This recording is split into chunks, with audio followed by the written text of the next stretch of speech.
대전 국가정보자원관리원에서 화재 사고가 난 지 나흘째입니다. 자정 기준으로 마비됐던 정부 시스템 가운데 39개가 복구됐습니다. 119 다매체 신고 시스템과 우체국 금융 등이 복구 대상에 포함됐는데요. 그럼에도 월요일인 오늘 현장에선 불편과 혼란이 불가피해 보입니다. 취재기자 연결해서 들어보겠습니다. 박정현 기자, 현재 정부 시스템 서비스 복구 상황부터 전해주시죠. 네, 지난 26일 국가정보자원관리원 화재로 멈춘 정무 업무 시스템 모두 600만 7개입니다. 이 가운데 복원을 마친 건 어제 자정 기준으로 39개인데 전체로 보면 6% 수준입니다. 실시간으로 복구 작업이 이뤄지고 있어서 숫자는 계속 늘어날 거로 보입니다. 복구된 시스템들 보면요. 먼저 모바일 신분증 기능이 일부 재개되면서 기존 이용자의 경우 신원 확인은 가능하지만요. 신규 발급은 아직 어려운 상태입니다. 또 취재진이 확인해보니 패스앱을 비롯한 민간 플랫폼도 여전히 모바일 신분증 이용이 먹통입니다. 우체국 금융도 어젯밤부터 재가동되면서 온라인 뱅킹과 ATM 사용, 보험금 청구 등이 가능해졌습니다. 다만 우편 업무는 여전히 이용 불가입니다. 추석 연휴를 앞두고 택배 물량이 급증한 상황이라 배송 지연도 불가피해 보이는데요. 일단 정부는 오늘 오전까지 정상화하는 게 목표입니다. 이어 전국 학교와 교육청 현장에서 행정 업무에 쓰이고 있는 나이스와 K-에듀파일 시스템이 등교길을 앞두고 정상화됐습니다. 보건복지부 노인 맞춤형 돌봄 시스템과 소방 119 다매체 신고 시스템 등도 각각 복구 대상에 포함됐습니다. 인생회복 소비 쿠폰 서비스도 정상 운영돼 신청하고 사용하는 데 문제없다고 정부는 설명했습니다. 이게 주말 기준이라서 조금 더 피해가 적긴 했는데 이제부터는 굉장히 많은 혼란이 있을 것 같습니다. 어떻습니까? 네, 사실 화재 발생 뒤 그제 어제 모두 주말이었기 때문에 대란이라고 할 만한 상황까진 벌어지지 않았던 게 사실입니다. 그러나 밤샘 작업에도 복구 상황이 녹록지 않은 만큼 월요일인 오늘 혼란이 본격화될 거란 우려가 큽니다. 면면히 살펴보면요. 주민등록 등본 등을 발급받는 정부 24 사이트와 함께 공무원 행정 업무망인 온나라 시스템에 무인 민원 발급기도 멈춘 상태라 구청 등 일선 민원 현장에서 혼란이 있을 거로 보입니다. 부동산 종합공고 시스템 등이 멈추면서 부동산 거래나 임대차 계약 신고 절차도 차질을 빚게 됐습니다. 각종 심사에 필요한 서류를 뗄 수 없다 보니 대출 신청 등 은행 업무에도 차질이 불가피할 전망입니다. 생계급여와 아동수당, 기초연금 등을 신청할 수 있는 보건복지부 복지로 사이트도 접속이 되지 않고 있습니다. 국민비서나 국가법령정보, 국민신문고 등도 이용이 제한되는 상태입니다. 행정안전부는 우선 국민안전과 재산, 경제활동에 영향이 큰 시스템 복구부터 집중하고 있습니다. 네, 그럼 나머지 복구 작업은 얼마나 걸릴까요? 네, 일단 어제 오전부로 대전 국가정보자원관리원 네트워크가 재가동됐고요. 이에 따라 화재 피해가 없는 2에서 4층 전산실이 순차 가동되면서 남은 서비스 복구도 속도를 낼 거로 보입니다. 하지만 불이 난 5층 서버 측은 대구센터로 시스템 자체를 이전해야 하기 때문에 시간이 더 필요할 수밖에 없다는 게 중대본 관계자 설명입니다. 아직 화재로 직접 피해를 입은 업무 영역이 구체적으로 어떤 건진 공개되지 않았습니다. 전산망 장애가 광범위한 만큼 완전한 시스템 정상화엔 최소 2주 이상 걸릴 거란 전망도 나오고 있습니다. 중대본은 아침 9시 윤호중 행안부 장관 주재로 회의를 다시 열어 밤사이 복구 현황을 점검하고 대책을 논의할 예정입니다. 지금까지 사회부에서 YTN 박정현입니다. 이재명 대통령이 이번 화재 사태와 관련해서 사과했습니다. 이 대통령은 예측할 수 있었던 일에 대비책이 없었다는 게 이해가 가지 않는다면서 철저한 조사를 지시했습니다. 이 대통령의 발언 직접 들어보시죠. 이번 화재 때문에 국민들께서 큰 불편과 불안을 겪고 있습니다. 국정의 최고 책임자로서 송구하다는 말씀을 먼저 드립니다. 당연히 비용을 들여서라도 대책을 세웠어야 되는데 이 예측 가능한 일이 실제로 벌어졌고 대비책은 없었다는 것입니다. 그 대비책이 작동을 안 한 게 아니라 아예 없었다는 거예요. 그게 이해가 되지가 않습니다. 지난 2023년에도 대규모 전산망 장애 사태로 큰 피해가 발생한 바가 있습니다. 2년이 지나도록 핵심 국가 전산망 보호를 게을리해서 막심한 장애를 초래한 것은 아닌지 철저한 조사가 필요하겠습니다. 본격적인 전산장애 복구가 시작되긴 했지만 이번 사태는 정부 디지털 관리 체계의 허점을 그대로 드러냈다는 점에서 짚어봐야 할 지점이 상당히 많습니다. 과거 카카오 먹통 사태를 질타하며 민간 기업의 엄격한 수준의 재책을 주문했던 정부가 정작 국가전산망은 허술하게 관리했다는 지적을 피할 수 없게 됐습니다. 송재인 기자입니다. 행정전산망 마비 사태에서 가장 먼저 의문이 제기되는 건 불이 난 전산실의 배치 구조입니다. 전산 정보가 담긴 서버들과 다닥다닥 붙어있는 배터리들. 그 사이 거리는 60cm에 불과했습니다. 배터리 화재 시 전산 마비가 우려될 게 뻔한데도 이렇게 설계한 건 결국 안전보다 시공 용이성을 우선했기 때문일 거란 지적이 업계에서는 나옵니다. 정부도 스스로 위험성을 인지하고 배터리를 지하로 옮기던 중 불이 난 거지만 이조차 해명으로는 부족합니다. 이미 3년 전 정부는 비슷한 원인으로 발생한 카카오톡 먹통 사태를 강하게 질타하면서 민간 기업들에는 철저한 방지책을 주문했기 때문입니다.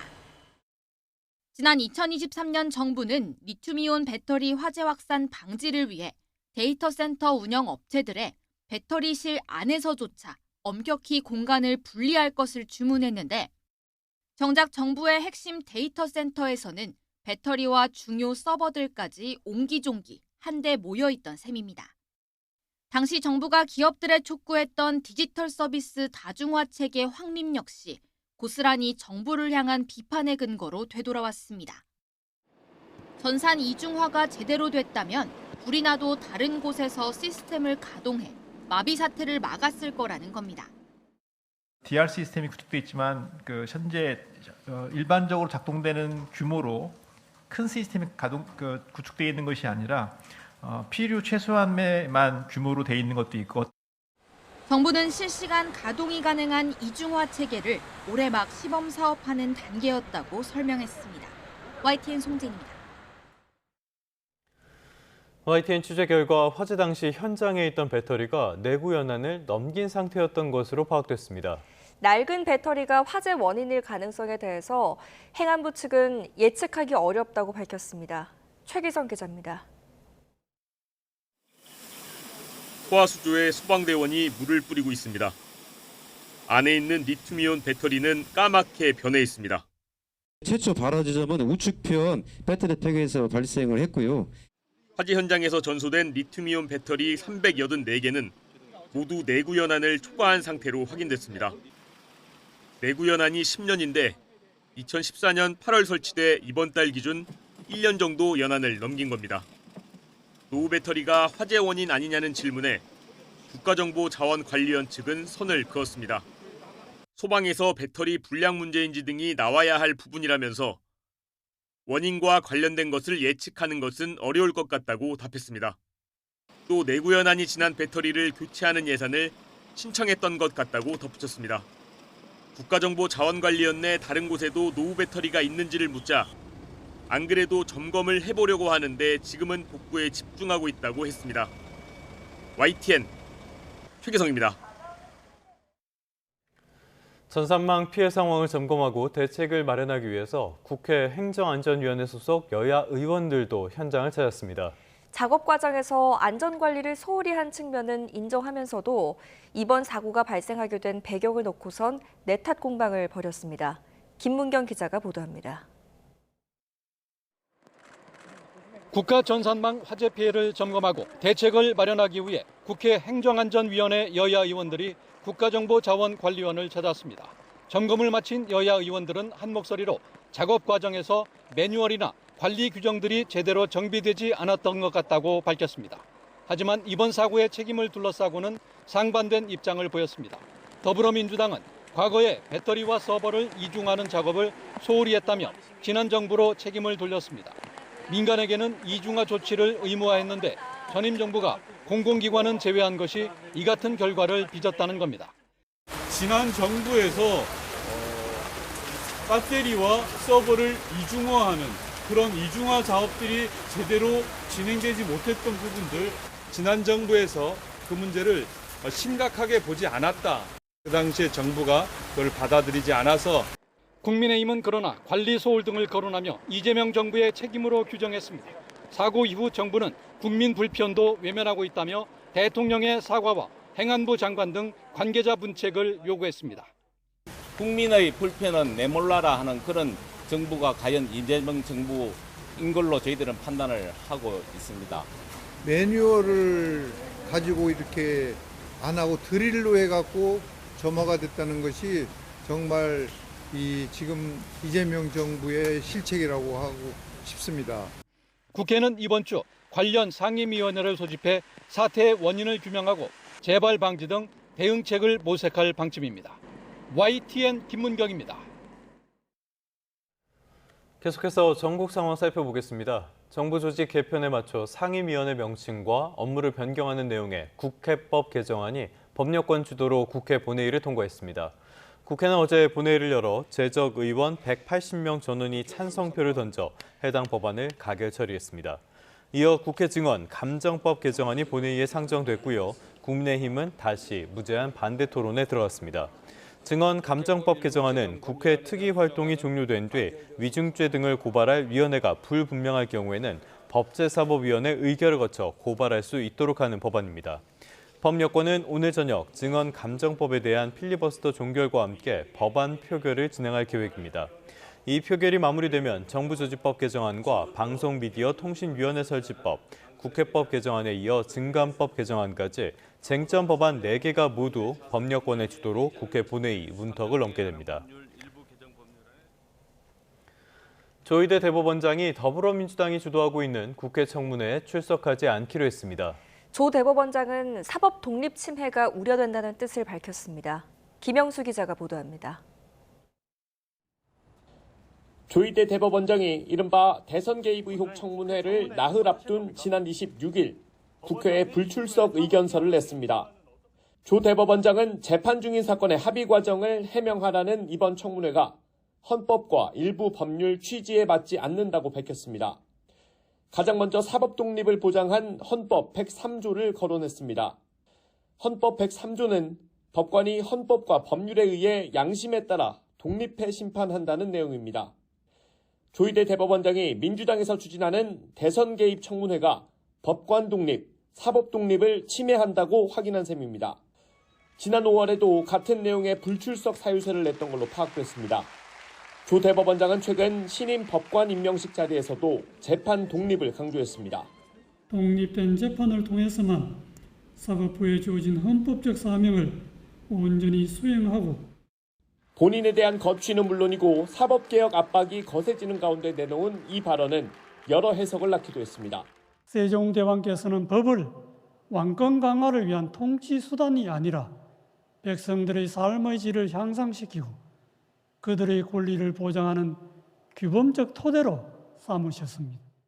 이번 청문회에 함께 증인으로 채택된 다른 대법관과 천대엽 법원행정처장, 지규현 부장판사 등도 불출석 의사를 밝혔습니다. YTN 김영수입니다.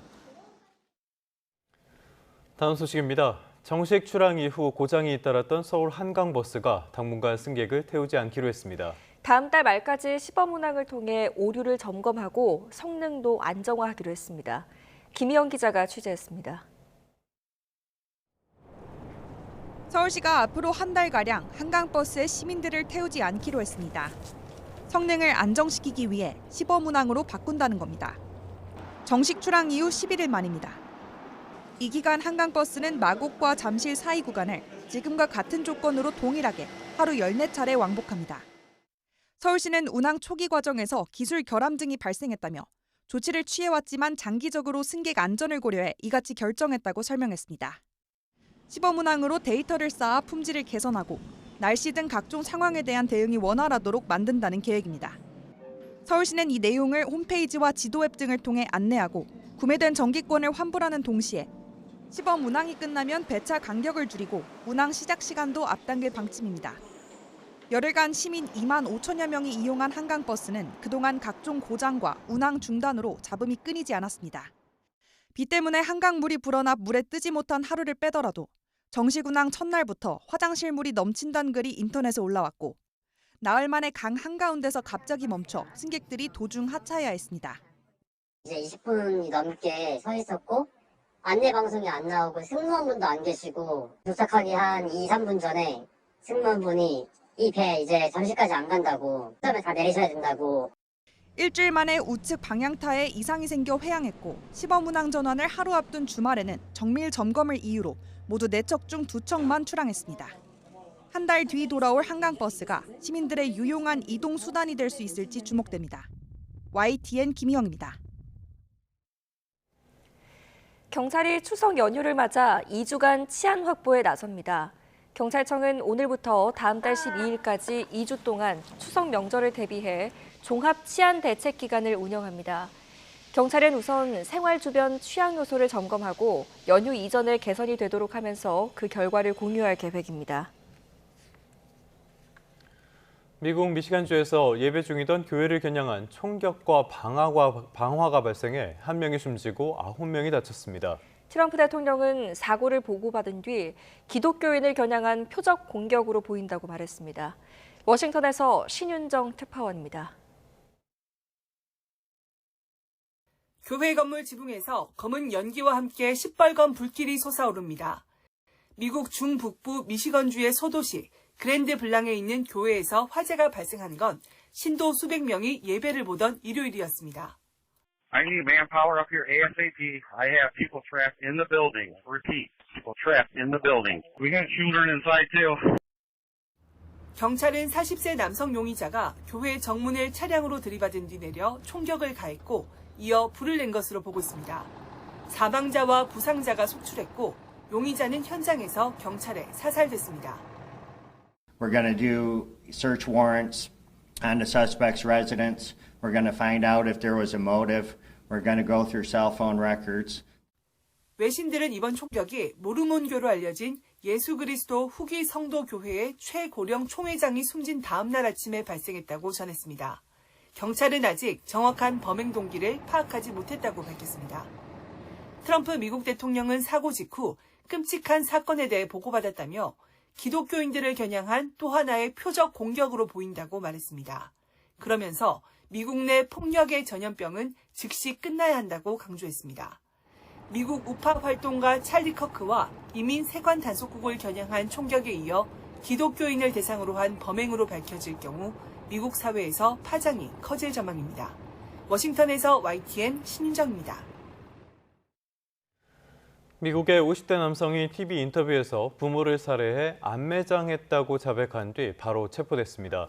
53살 로렌스 크라우스가 지역 매체에 연락해 인터뷰하면서 8년 전 각각 90대와 80대였던 부모가 쇠약해지는 모습에 자신이 질식사시키고 뉴욕 북부 집 뒷마당에 묻었다고 말했습니다. 크라우스는 인터뷰를 마치고 스튜디오에 나선 직후 경찰에 체포돼 재판에 넘겨졌습니다.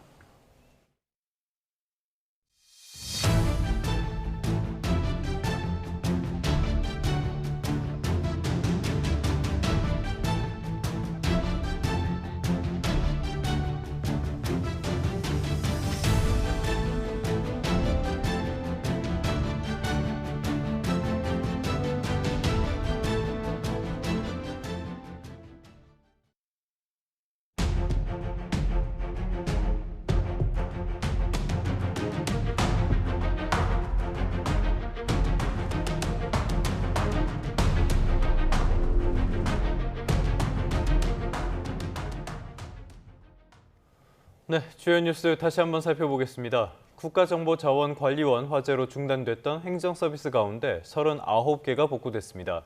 행정안전부는 자정 기준으로 국정자원 화재로 멈춘 647개 서비스 가운데 39개가 복구됐다고 밝혔습니다. 복구된 서비스엔 모바일 신분증과 우체국 인터넷 예금, 노인 맞춤형 돌봄 시스템, 그리고 소방청 119 다매체 신고 시스템과 행안부 전자문서 진본 확인 시스템 등이 포함됐습니다. 행안부 측은 국민안전, 국민재산과 경제활동에 영향을 미치는 시스템을 최우선으로 복구하고 등급제에 따라 우선순위를 두고 있다고 설명했습니다. 이번 사태와 관련해 이재명 대통령이 국정 책임자로서 송구하다고 사과했습니다. 이어서 국가 전산망에 이중 운영 체계가 없었다는 게 이해가 되지 않는다며 원점부터 철저하게 조사하라고 지시했습니다. 홍민기 기자입니다. 국가정보자원관리원 대전센터 화재 사흘째 이재명 대통령이 첫 중앙재난안전대책본부 회의를 열었습니다. 애초 사고 대응을 지휘하고 있던 김민석 국무총리가 회의를 주재할 예정이었지만 이 대통령이 직접 나선 겁니다. 이 대통령은 먼저 핵심 시스템을 제외한 일부 전사는 여전히 복구가 진행 중이라며 국민에게 사과했습니다. 국민들께서 큰 불편과 불안을 겪고 있습니다. 국정의 최고 책임자로서 송구하다는 말씀을 먼저 드립니다.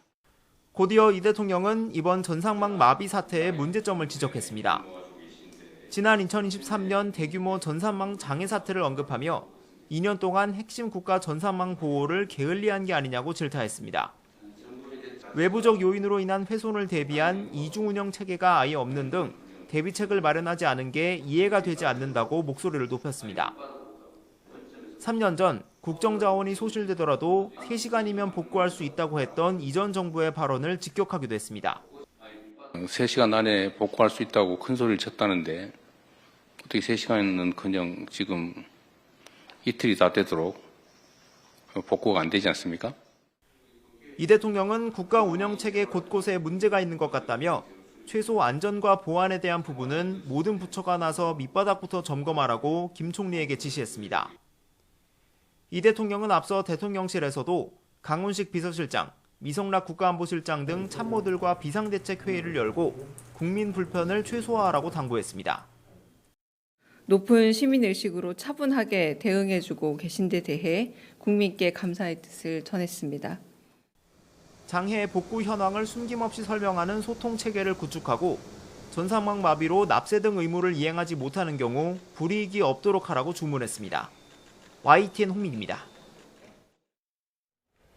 이런 초유의 정부 전산망 마비를 불러온 국가정보자원관리원 화재의 원인을 규명하기 위한 경찰 수사도 시작됐습니다.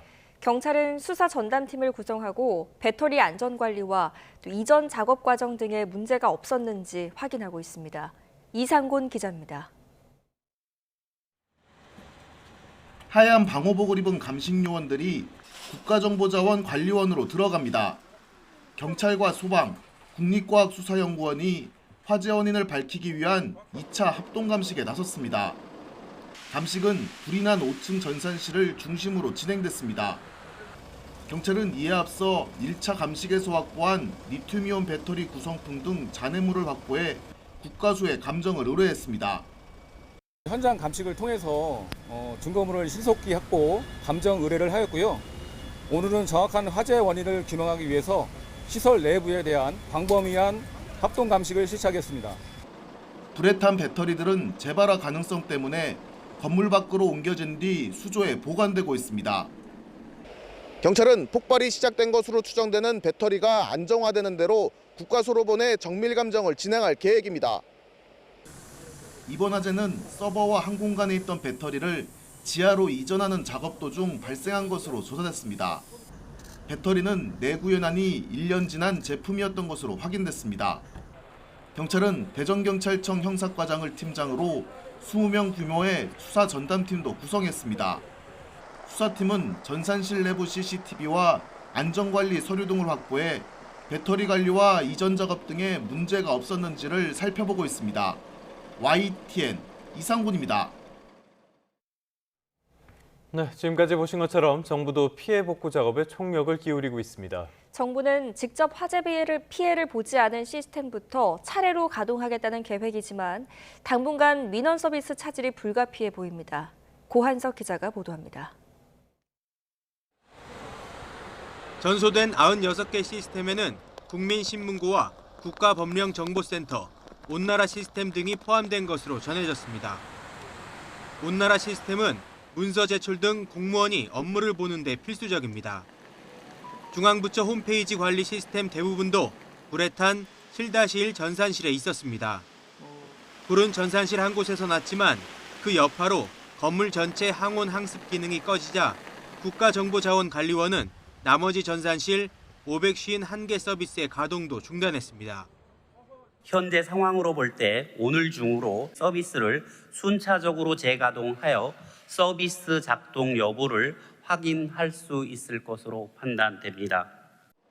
하지만 화재로 물리적 손상을 받은 시스템이 완벽하게 복구되려면 시간이 더 걸릴 수밖에 없습니다.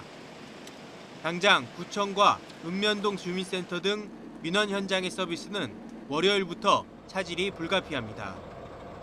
서울시도 전체 41개 전산 시스템 가운데 대시민 서비스 38개 등 64개가 제대로 운영되지 못하는 상황이라고 밝혔습니다.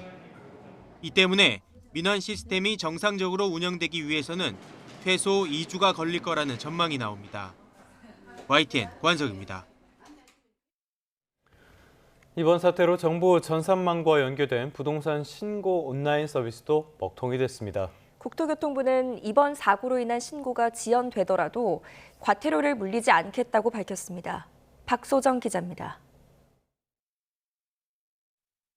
온라인으로 부동산 거래를 신고할 수 있는 부동산 거래 관리 시스템 사이트입니다. 메뉴를 눌러보니 국가정보자원관리원 전산실 화재로 시스템 기능이 원활하지 않다는 안내문이 나옵니다.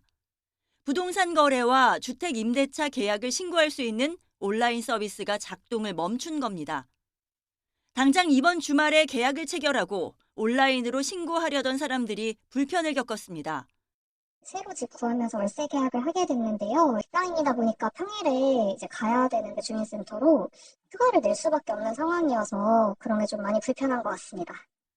국토교통부는 거래 신고를 하려면 주말이 끝난 뒤 담당 지방자치단체 기관을 방문해 신고해달라고 당부했습니다. 또 이번 사고로 신고가 지연된 거래에 대해서는 지자체와 협의해 과태료를 부과하지 않을 방침입니다. 부동산 매매나 주택 임대차 계약 신고는 계약 체결일로부터 30일 이내에 이뤄져야 하지만 천재지변이나 그와 비슷한 이유로 신고를 하지 못할 경우 신고를 게을리한 기간으로 보지 않습니다. 토지대장과 부동산 종합증명서 등 민원 서류 8종의 온라인 발급과 열람 서비스도 이틀째 먹통입니다. 해당 서류를 발급받으려면 평일 근무 시간에 실물 신분증을 지참하고 시군 구청이나 주민센터를 직접 방문해야 합니다. YTN 박소정입니다. 다음 소식입니다. 일단 부동산 가계대출 규제 영향으로 주택담보대출 증가폭이 1년 반 만에 가장 낮은 수준을 기록했습니다. 하지만 서울의 아파트값은 뚜렷한 오름세를 이어가고 있는데요. 이른바 한강벨트와 경기도 일부 지역이 규제 지역으로 묶일 가능성이 커졌다는 평가가 나옵니다. 오인석 기자입니다. 627 가계대출 규제 영향으로 KB국민과 신한 등 5대 은행의 지난 25일 기준 가계대출은 8월 말보다 3,730억 원 증가에 그쳤습니다. 전달 증가액보다 3조 5천억 원이 적습니다. 8개월 만에 월간 최소 증가폭을 기록할 것으로 예상됩니다. 주택담보대출도 같은 기간 5,199억 원 늘어나는 데 머물렀습니다.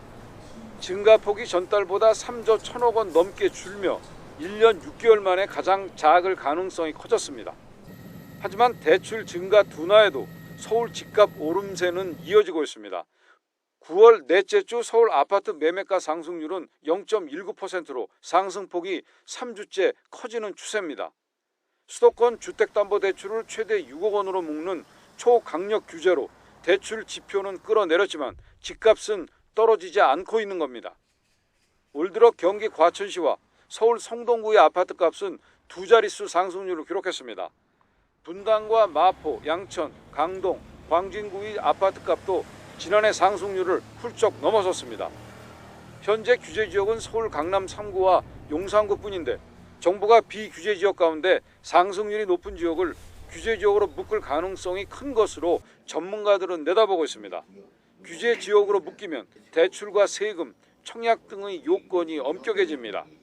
최근 아파트값 상승세가 특정 지역을 넘어서 확산하는 양상을 고려하면은 규제 지역 확대나 대출 카드를 쓸 가능성이 높고요. 특히 규제 지역을 여러 곳으로 동시에 묶을 가능성도 있다고 봅니다. 금융당국과 국토교통부, 기획재정부 등 관계부처는 추가 대책을 두고 협의에 착수한 것으로 알려졌습니다.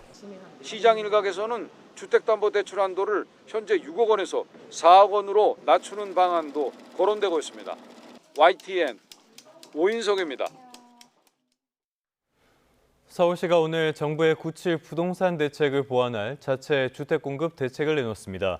서울시는 오늘부터 사흘 동안 브리핑을 열고 정비사업 주택공급과 민간 임대, 청년 안심주택 정책을 각각 발표할 예정입니다. 경제 한 줄 뉴스입니다. 올해 3분기 들어 코스피가 연일 사상 최고치를 갈아치웠지만 개인 투자자들은 17조 원 넘는 국내 주식을 팔아치운 것으로 나타났습니다. 정부가 집중적으로 관리하는 올해 추석 21대 성수품 가격이 전반적으로 안정세를 나타냈습니다.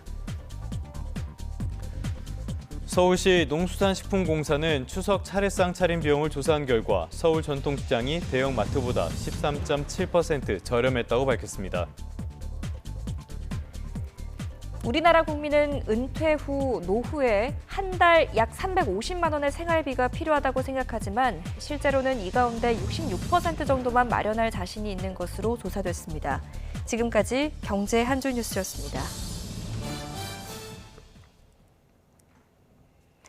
다음 소식입니다. 제주의 용천동굴은 용암동굴과 석회동굴의 특징을 동시에 지녀서 지질학적 가치가 매우 높게 평가됩니다. 국가유산 방문의 해를 기념해서 용천동굴 하류 구간이 20년 만에 언론에 다시 공개됐습니다. 고재영 기자입니다. 깜깜한 동굴 속에서 작은 불빛에 의지해 사람들이 걸어갑니다. 동굴 내부는 1만 년 전 용암이 흘러내린 그대로 멈춰 있습니다. 중력에 의해 떨어져 굳은 용암 종유와 용암 석순이 눈길을 사로잡습니다. 1km를 더 들어가자 연한 노란색의 종유석들이 고드름처럼 매달려 있습니다. 유네스코 실사단이 극찬한 용암동굴과 석회동굴이 어우러진 용천동굴의 신비하고 아름다운 모습입니다. 여기에 3km가 넘는 대형 용암동굴이면서도 원형이 잘 보존돼 세계적으로 높은 가치를 인정받았습니다. 대규모로 그리고 동굴 그 훼손이 안 된 원형이 잘 보존된 동굴이 용천동굴이랑 당천무 동굴밖에 없습니다. 그래서 이 동굴이 세계유산 등재되는데 결정적인 역할을 했던 이유이기도 합니다. 용천동굴이 용암동굴과 석회동굴의 특징을 함께 지니게 된 건 동굴 위 거대한 김영사구 모래에서 녹아든 조개껍질 성분 덕분입니다. 또 용천동굴은 내부에서 다양한 유물들이 발견돼 역사적 가치 또한 크다는 평가를 받습니다. 동물뼈라든지 숯 그리고 토기 같은 과거 통일신라 시대 유물이 발견이 됐습니다. 그래서 경관적 가치, 지질학적 가치뿐만이 아니라 역사적, 고고학적 가치도 매우 큰 동굴이 되겠습니다. 지난 2005년 전신주 교체 작업 중 우연히 발견된 용천동굴. 제주도 세계유산본부는 보전을 최우선으로 하면서 세계유산으로서의 가치를 널리 알릴 수 있는 프로그램과 시설을 만들 계획입니다. YTN 고재영입니다. 9월의 마지막 휴일, 전국 대부분 지역에 비 소식이 있었는데요. 시민들은 전통시장이나 지역 축제장을 찾아 충전의 시간을 보냈습니다. 박종혁 기자입니다. 추석 연휴를 일주일 앞둔 전통시장에 모처럼 활기가 돕니다. 탐스러운 황금빛 배와 잘 익은 붉은 사과가 추석 대목임을 실감케 합니다. 차례상 필수 품목인 해산물 코너도 활기가 넘치긴 마찬가지입니다. 저거는 깔지 5,000원만에 엄마를 따라 나선 아이는 군것질이 즐겁습니다. 추석 앞두고 사과하고 배하고 이런 거 추석에 쓸 용품들하고 장날이라서 애들 같은 맛있는 거 사 먹이려고 나왔습니다. 서울 경복궁에서 출발해 수원까지 45km 구간에서 열린 정조대왕 능행차 재현행사. 정조가 아버지 사도세자의 묘를 참배하러 가는 효심을 담은 행렬이 시민들이 보고 즐기는 축제로 거듭났습니다. 70여 필의 말과 현란한 무예 공연, 전통 악기 연주가 흥을 돋웠습니다. 전북 정읍에선 시립미술관 개관 10주년을 맞아 특별한 전시회가 열렸습니다. 백제 유일 가요인 정읍사 속 여인을 모티브로 남편을 기다리는 여인의 간절한 마음을 한국화, 조각, 설치미술 등 다양한 장르로 풀어냈습니다. 팝아트의 거장 앤디 워홀과 한국 화단의 전설로 불리는 청경자 등 지역에선 좀처럼 보기 힘든 명작의 향연이 펼쳐졌습니다. 많은 기대는 안 하고 왔었는데 이제 어떤 작품일까 이렇게 들어왔는데 굉장히 유명하신 분들 청경자님이라든지 이응로 작품 있었고 비가 내리고 흐린 날씨였지만 성큼 다가온 가을을 느끼기에 충분한 하루였습니다. YTN 박종혁입니다. 오늘 큰 일교차만 염두에 두신다면 가을을 느끼기 참 좋겠습니다. 현재 서울 기온은 16.7도로 어제 같은 시각보다 낮게 출발하고 있는데요. 낮 동안에는 25도를 보이며 선선해 야외 활동하기 좋겠습니다. 오늘 전국 하늘에 가끔 구름만 많이 끼겠습니다. 다만 아침까지 경기 북부 내륙에서는 안개가 짙겠고요. 영서 남부와 충북 북부, 경북 북동 산간에는 오후 한때 5mm 미만의 약한 소나기가 지날 수 있겠습니다. 지역별 현재 기온 살펴보겠습니다. 현재 서울 기온 16.7도, 청주 19.2도, 부산은 21.3도로 출발하고 있고요. 낮 기온도 보시면 서울이 25도, 전주와 대구는 26도가 예상됩니다. 당분간 일교차큰 가을 날씨는 계속되겠고 내일은 중서부와 경북 지방의 소나기가 본격적인 연휴가 시작되는 주 후반에는 남부를 중심으로 가을비가 내릴 전망입니다. 날씨였습니다.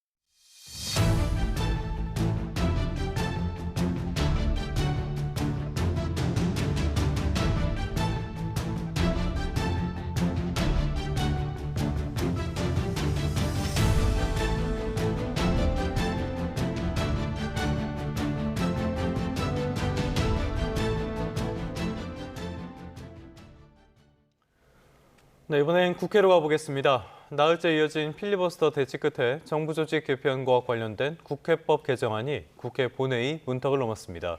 필리버스터를 놓고 국정 발목 잡기다, 소수 야당의 마지막 수단이다 이런 공방이 있었지만 민주당의 수적 우위를 바탕으로 법안 처리는 일사천리로 진행됐습니다. 김다현 기자입니다. 정부 조직 개편에 맞춰 상임위원회 이름과 업무를 변경하는 내용의 국회법 개정안이 국회 본회의를 통과했습니다. 국민의힘은 정부 조직법 개정안이 현실화하면 베네수엘라 같은 포퓰리즘 독재 국가로 전락하는 건 시간 문제라며 필리버스터를 이어갔지만 이번에도 소용은 없었습니다. 프랑켄슈타인 같은 괴물 같은 이런 조직을 만드는 것, 이렇게 기형적으로 만들면 절대 안 되는 것입니다. 절대다수 의석을 보유한 민주당은 필리버스터 시작 24시간 만에 강제 종료 후 법안을 표결 처리했습니다. 이미 통과된 법에 대해서 필리버스터를 하겠다는 것은 너무 이 필리버스터를 남용하는 것이 아닌가. 하루 전 본회의를 통과한 이른바 방송통신위원회 폐지법 여진도 이어졌습니다. 면직 수순을 밟게 된 이진숙 방통위원장은 자신의 면직을 위한 표적 입법이라며 헌법 소원 등 법적 절차를 예고했습니다. 이번 법안은 저는 치즈 법령, 또 표적 법령이라고 정의합니다. 구멍, 허점이 많습니다. 곳곳에 구멍입니다. 이에 민주당은 이 위원장의 법인카드 유용 의혹을 꼬집는 듯 이렇게 응수했습니다. 역시 빵과 치즈를 좋아하는 방송통신위원장답습니다. 네, 와인도 드시면 좋겠습니다. 민주당은 4개 쟁점 법안 중 마지막인 국회 증언감정법도 곧바로 상정했는데 필리버스터와 강제 종료, 표결 등 동일한 수순을 거쳐 본회의를 통과할 전망입니다. 국회 증언감정법까지 통과되면 국회 본회의는 일단 종료됩니다. 국민의힘이 60여 개 민생 법안에도 필리버스터를 예고한 만큼 이후에 잡힐 본회의에서도 강대강 대치가 이어질 전망입니다. YTN 김다현입니다. 조희대 대법원장이 내일 국회 법제사법위원회에서 더불어민주당 주도로 열리는 대선 개입 의혹 청문회에 출석하지 않기로 했습니다. 조 대법원장은 지난 26일 법사위에 출석 요구에 대한 의견서를 제출하며 사법 독립 보장 취지에 반한다고 밝혔습니다. 그러면서 지난 5월 대법원에서 이재명 대통령에게 선고한 판결과 관련해 열리는 이번 청문회는 진행 중인 재판에 대한 합의 과정에 해명을 요구하는 내용을 담고 있다고 지적했습니다. 이어 사법의 독립을 보장한 대한민국 헌법 제103조, 합의 과정에 비공개를 정한 법원조직법 제65조의 규정과 취지에 반한다며 청문회에 출석할 수 없다는 입장임을 말씀드린다고 덧붙였습니다. 이렇게 조 대법원장은 불출석 의사를 전달했지만 여야의 공방은 여전합니다. 여당은 신뢰를 회복할 마지막 기회라며 조 대법원장의 출석을 압박했고 국민의힘은 민주당이 독재의 마지막 문을 열려 한다며 장외 여론전을 이어갔습니다. 김다연 기자입니다. 더불어민주당은 조희대 대법원장의 청문회가 필요한 이유로 대선 개입 의혹을 들고 있습니다. 대선을 한 달여 앞둔 지난 5월 대법원이 당시 후보였던 이재명 대통령에 대해 유죄 취지 판결을 내린 배경이 당선을 막기 위해서가 아닌지 의심이 든다는 겁니다.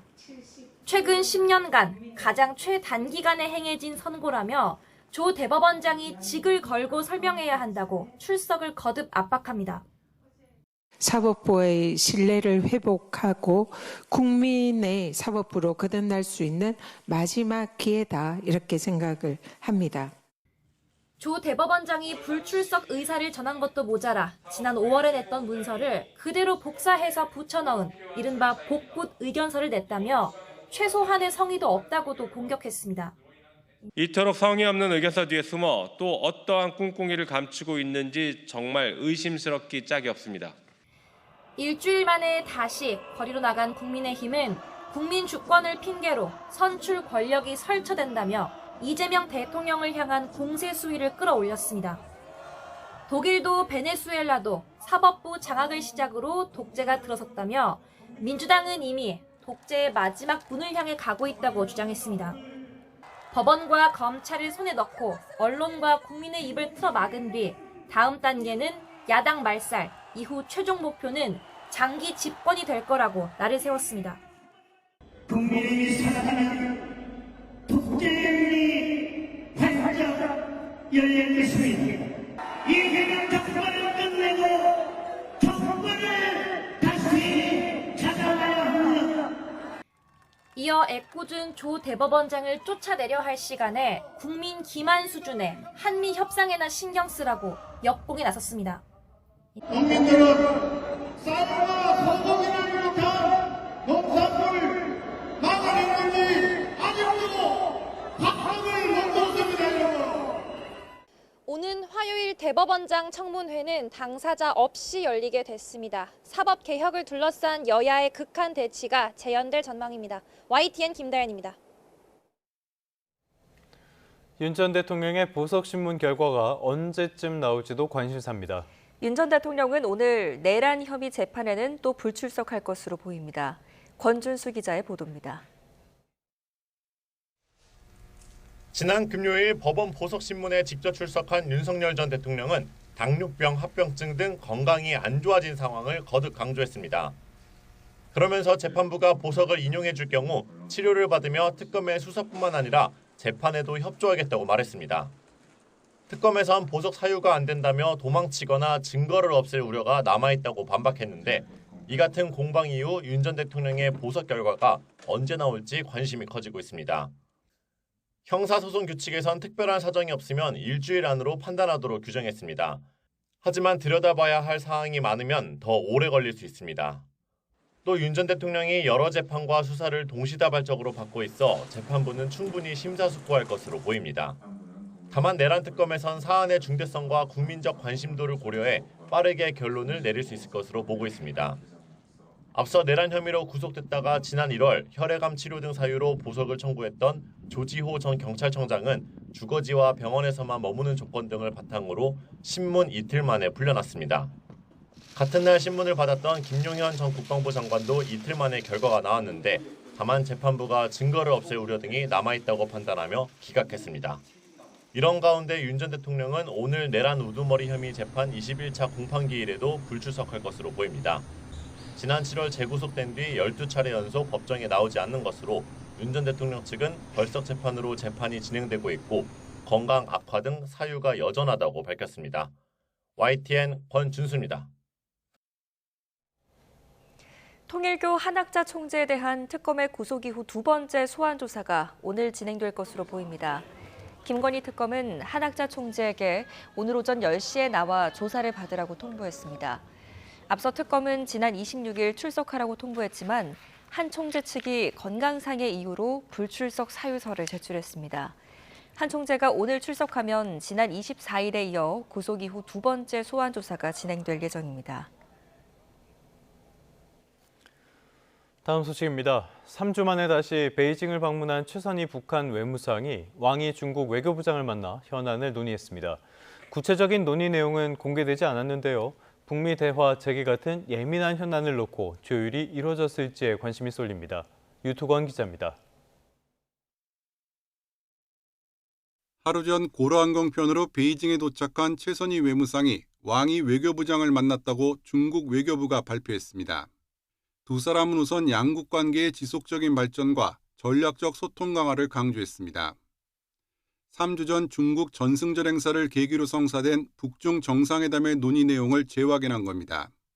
조중 최고領導자들께서는 고위급 예방과 전략적 의사소통을 강화해 나가는 문제와 관련하여 허심탄회하게 의견을 교환하셨으며 사실상 미국을 견제하는 메시지도 나왔습니다. 모든 형식의 패권주의에 반대한다는 왕 부장의 발언에 최 외무상은 함께 일방주의를 저지하자고 호응했습니다. 중국 외교부는 또 공동관심사에 대해 심도 있게 의견을 교환했다고 밝혔지만 자세한 내용은 공개하지 않았습니다. 최선희 외무상이 단독으로 중국을 방문한 건 지난 2022년 6월 취임한 이후 처음입니다.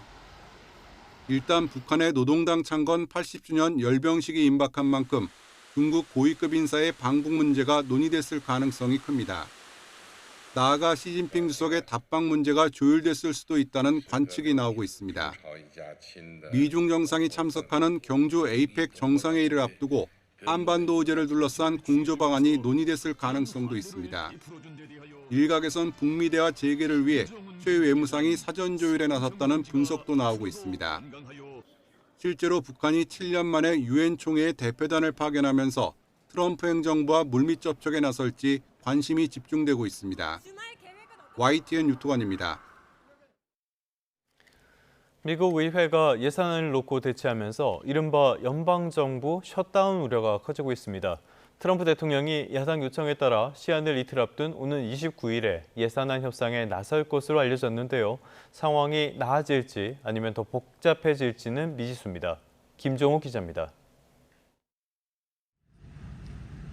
미국의 2025 회계연도는 현지 시간 이달 30일 끝납니다. 공화당은 내년도 예산안 협상이 진행되는 동안 회계연도 종료 후에도 정부 기관을 운영할 수 있는 7주짜리 단기 지출 법안을 추진했지만 상원에서 부결됐습니다. 공화당은 53석으로 다수당이지만 예산안 통과엔 60표가 필요해 민주당에서 7명 이상 찬성해야 합니다. 민주당은 건강보험개혁법, 오바마 케어 보조금 지급 연장 등을 요구하며 예산안에 반대하고 접점을 찾기 위해 지도부가 트럼프 대통령에게 만남을 요청했습니다. And they want to continue to gut the health care of everyday Americans. Democrats are not going to go along to get along. Our position is clear. Cancel the cuts, lower the costs, save health care. 트럼프 대통령은 예산안 처리 무산으로 연방정부 일시 업무 정지, 셧다운과 공무원 해고가 이뤄지면 모두 민주당 탓이라고 주장했습니다. These people are crazy, the Democrats. So if it has to shut down, it'll have to shut down. But they're the ones that are shutting down. 백악관 예산관리국은 셧다운에 들어갈 경우 정책 우선순위에 맞지 않는 부서를 중심으로 직원 감축에 나서겠다는 입장입니다. 워싱턴 포스트는 트럼프 행정부의 대응 계획에 따르면 노동부는 대부분 활동을 중단하고 직원 수천 명을 해고할 예정이라며 국립공원 폐쇄와 공원 직원 해고, 국세청의 전화상담 서비스 중단 가능성을 보도했습니다.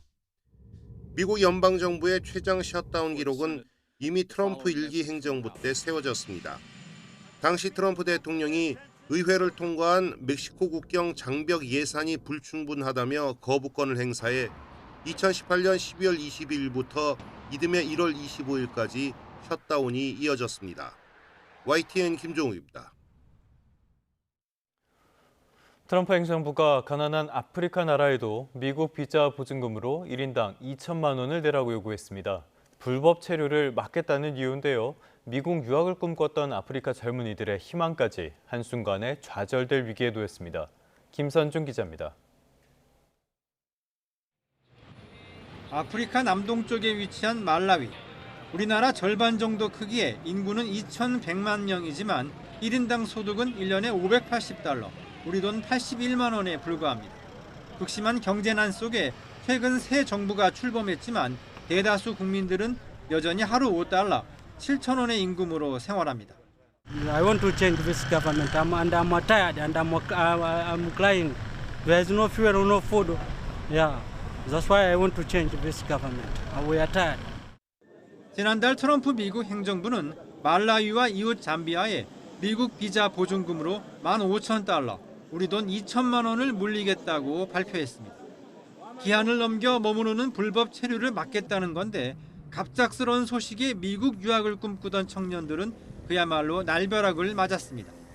For some of us who were wishing to go kuti mwina mwake tikayang'ane for some greener pastures pano bunde kuti mapulani amene otachosa sitingakwanise kuti tingathe kukwanitsa kupitako. 미국 정부는 보증금은 관광 비자만 해당한다고 설명했지만 현장에서는 현실을 모르는 이야기라고 반박합니다. 유학생 대부분이 학업 준비를 위해 미리 관광 비자로 입국한 뒤 학생 비자로 전환하고 있다는 겁니다. It could be a way of don't come to our country. We don't need you. You have no stake. You have no value coming here. 왜 유독 말라위와 잠비아에만 보증금을 물리는지 정확한 설명도 없습니다. 2023년 기준 말라위의 미국 비자 체류 기간 초과 비율은 14%로 앙골라나 나이지리아 같은 다른 아프리카 국가들보다도 낮습니다. 가뜩이나 미국 정부의 해외 원조 기금마저 중단된 상황에서 느닷없는 비자 보증금에 아메리칸 드림의 희망도 속절없이 꺾이고 있습니다. YTN 김선중입니다.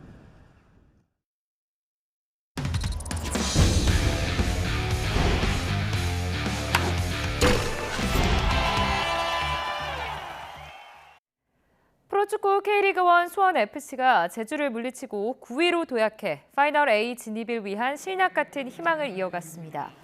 수원FC는 제주 원정에서 치열한 공방전 끝에 후반 추가 시간 3분에 최지웅이 결승골을 넣어 4대3으로 승리했습니다.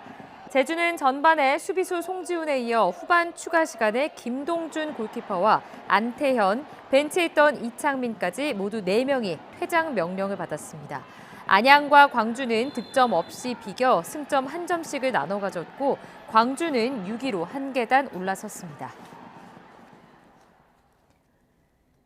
성유진이 KLPGA 투어 시즌 마지막 메이저 대회인 하이트진로 챔피언십에서 4차 연장까지 가는 승부 끝에 우승했습니다. 성유진은 경기도 여주시 블루헤런 골프클럽에서 계속된 대회 마지막 날 3타를 줄이면서 최종 합계 10언더파를 기록해 노승희와 연장 승부에 들어갔습니다. 파5 18번 홀에서 진행된 연장에서 두 선수는 3차 연장까지 승부를 가리지 못했고 4차 연장에서 성유진이 2m 버디 퍼트를 성공해 승부의 마침표를 찍었습니다. 성유진은 이로써 메이저 대회 처음이자 2년 만에 통산 4승째를 올리며 상금 2억 7천만 원을 받았습니다. 지금까지 스포츠 뉴스였습니다. 다음 소식입니다.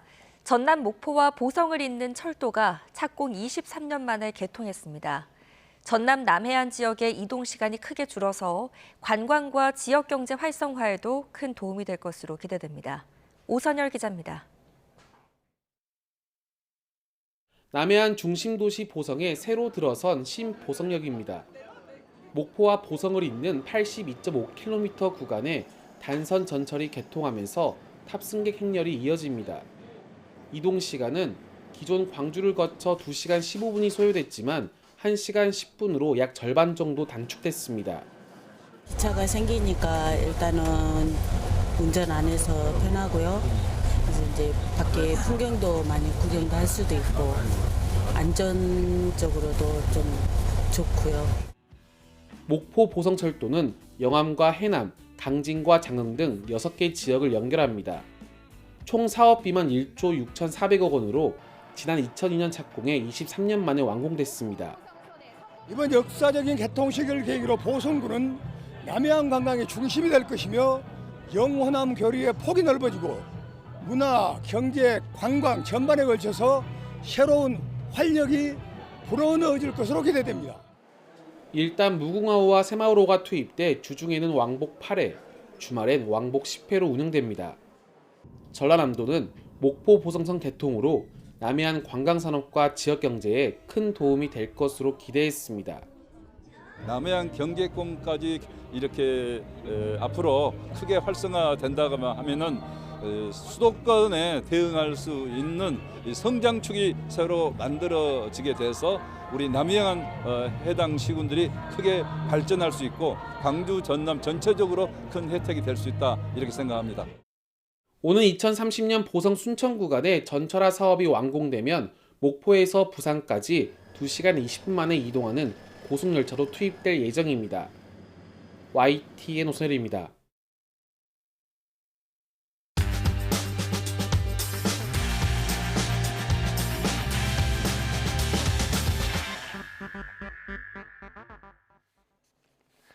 (9월 29일) 월요일 스타트 브리핑 시작합니다. 먼저 동아일보입니다.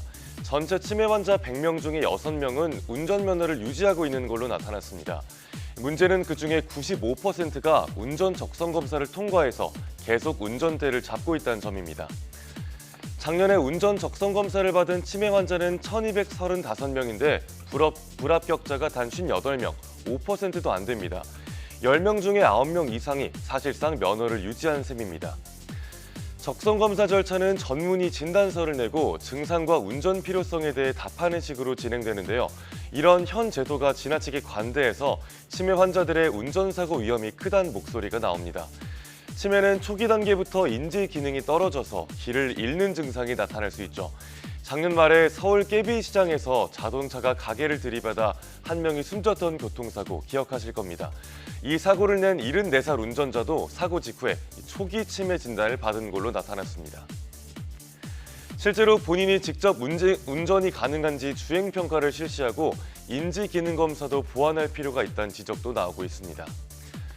그런가 하면 전체 보행자 교통사고 사망자 중에 67%가 노인이라고 합니다. 보행 사망자 920명 중에 65세 이상의 616명이나 됐는데 이 내용은 중앙일보가 정리했습니다.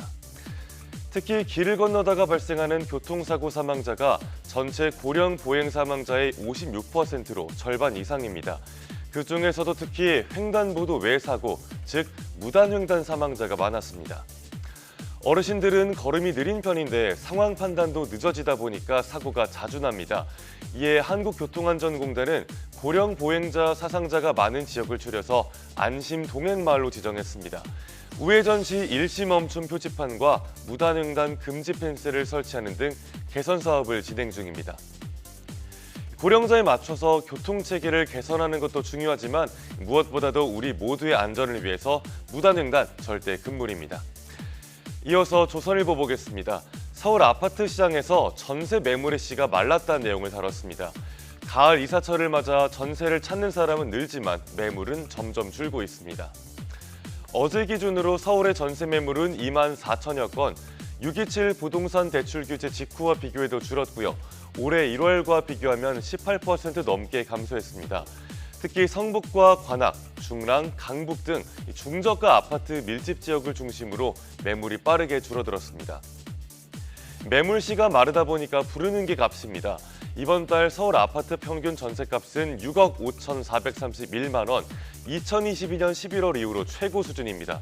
전세를 낀 매매, 갭 투자가 627 규제로 제한되면서 매물 감소 폭이 커지고 있다는 분석입니다. 신혼부부 같은 실수요자들은 발을 동동 구르는 상황이고요. 올 하반기뿐만 아니라 내년에도 전세 물량이 줄어들 걸로 보입니다. 전세 월세화에 속도가 붙고 공급 물량까지 부족해지면서 전세 대란 가능성이 커지고 있습니다. 끝으로 서울신문입니다. 카카오톡 업데이트되고 불편한 분들 많으시죠? 역대 최악의 업데이트란 혹평이 쏟아지자 결국 카카오가 친구 탭과 숏폼을 개선하겠다고 밝혔습니다. 무려 15년 만에 대개편이었지만 반응은 처참합니다. 전화번호부 형식에서 인스타그램 피드처럼 바뀐 친구 탭이 불만의 중심에 있는데요. 굳이 보고 싶지 않은 사람들의 정보까지 강제로 봐야 하는 겁니다. 숏폼을 전면 배치한 걸 두고도 억지 확장이란 지적이 많습니다. 이번 업데이트를 두고 단순 기능 개편을 넘어서 카카오톡의 정체성이 사라졌다는 반응도 있습니다. 앱스토어에는 별점 1.2가 줄줄이 올라오는 중이고요. 이렇게 여론이 심상치 않자 결국 카카오는 이번 주 초에 개선 방안을 내놓을 예정입니다. 카카오의 주가도 급락했습니다. 지난 23일부터 26일까지 3조 원 이상의 시가총액이 증발했는데 관련 내용은 잠시 후 3부에서 전문가와 자세히 다뤄드릴 예정입니다. 9월 29일 아침 신문 살펴봤습니다. 지금까지 스타트 브리핑이었습니다.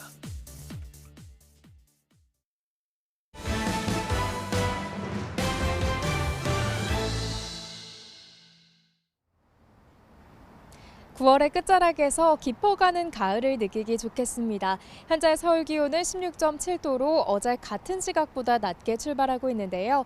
낮 동안에는 기온이 25도 안팎을 보이며 선선함이 감도겠습니다. 다만 일교차가 크게 벌어지면서 감기 등 호흡기 질환에 걸리기 쉬우니까요. 옷차림과 건강관리에 유의해 주시기 바랍니다. 오늘은 전국 하늘에 가끔 구름만 많이 끼겠고요. 그리고 오후 한때 영서 남부와 충북 북부, 경북 북동 산간에는 5mm 미만의 소나기가 지날 수 있겠습니다. 자세한 지역별 현재 기온 살펴보겠습니다. 현재 서울 기온 16.7도, 대전 18.6도, 부산은 21.3도로 출발하고 있습니다. 낮 기온은 평년과 비슷하거나 조금 더 높겠습니다. 서울 25도, 전주와 대구는 26도가 예상됩니다. 당분간 일교차 큰 가을 날씨는 계속되겠고요. 내일은 중서부와 경북 지방의 소나기가, 본격적인 연휴가 시작되는 주 후반에는 남부를 중심으로 비가 내릴 전망입니다. 오늘 아침까지 경기 북동부에는 안개가 짙게 끼는 곳이 있겠습니다. 이들 지역에 계신 분들은 차간 거리를 넉넉히 두는 등 교통안전에 유의하시기 바랍니다. 지금까지 YTN 윤수빈입니다. 뉴스타트 3부 잠시 뒤에 계속됩니다.